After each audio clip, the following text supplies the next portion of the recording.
এতদিন কেন এটা আমি কাঁচা ডিম দিয়ে খেয়েছি, এখন আমার মানে মানে এত খারাপ লাগতেছে, মনে হচ্ছে কেন আমি আগে জানলাম না যে সিদ্ধ ডিম দিয়ে এত মজার মেয়োনিজ তৈরি করা যায়।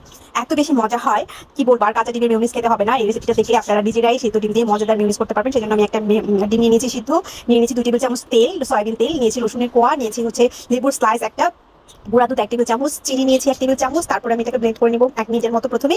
তারপর 1 মিনিট ব্লেন্ড করা হয়ে গেলে দেখতে পাচ্ছেন কেমন ফর্মে চলে আসছে। আর আমি এখানে আরেকটু তেল এখানে অ্যাড করে দিব, আর 2 টেবিল চামচ মতো তেল অ্যাড করবো। এখানে কিন্তু তেলের পরিমাণটা কম লাগে কাঁচা ডিমের মেয়োনিজ থেকে। আর এটা বাচ্চারাও খুব সহজেই খেতে পারবে, কারণ এখানে কাঁচা ডিম নেই। তো এখানে আমি পানি দিয়ে দিচ্ছি সামান্য পরিমাণ।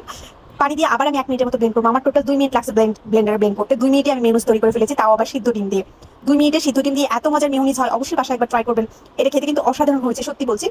আমি কিন্তু চেটে কুটে খেয়ে নিয়েছি, যেটুকু চামচে বা ব্লেন্ডারে জারে ছিল সেটুকু। আর এমনি এমনিতে অনেক মজা লাগছে খেতে। তো এই ছিল আজকের রেসিপি। আমি এটাকে 7 দিনের জন্য সংরক্ষণ করবো নর্মাল ফ্রিজে, কিন্তু 7 দিন থাকবে না আগে।